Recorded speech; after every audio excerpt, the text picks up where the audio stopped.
time now, 10:01. Let's check what's trending at 10A, and we're starting off with another reason to never doubt the power of the Swifties.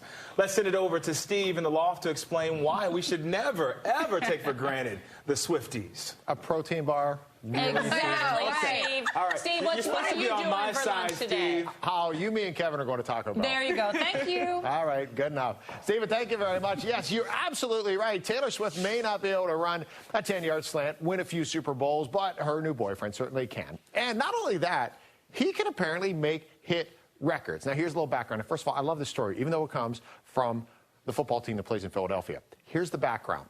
If you're not an Eagles fan, you might remember last year we talked about the other Kelce, Jason Kelce, and some of his Eagles teammates, mostly linemen, recorded a Christmas album, which sounded weird, but it ended up being a really big hit. So they decided to do it again, and Jason this time recruited little brother Trav for a special duet.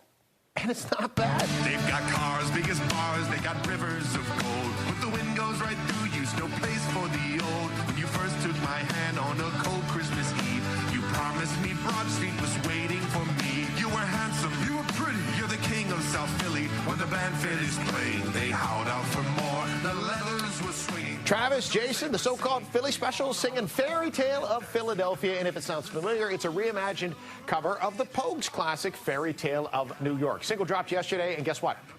#1 on the U.S. iTunes charts hours later. Now, in a behind-the-scenes video of the recording, Jason said the song works well for the two of them because it's kind of a story of two people who love each other but are constantly battling just like the two of them on the football field.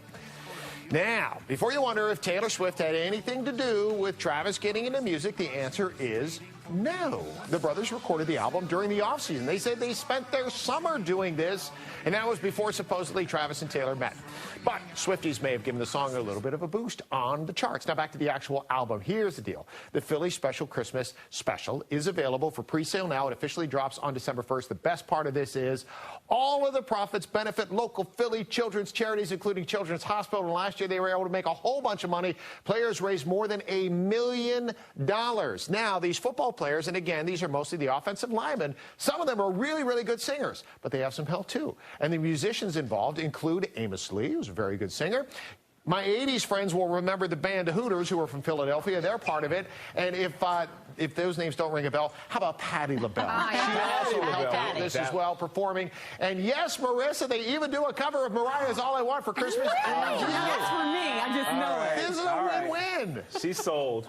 Oh, I'm so happy for this. I think it's cute. We need more holiday traditions. Maybe they can do it every year, the brothers. And the only unanswered question now is there going to be a Taylor Swift and Travis Kelce? Yeah. I was going to say, she's still touring. How long before she works his song into her show and she's singing with him instead of her brother? Right? It has to happen at this point. I agree. Yeah, he's going to become a billionaire also very, very soon. Fingers crossed. Yeah. Thanks so much, Steve.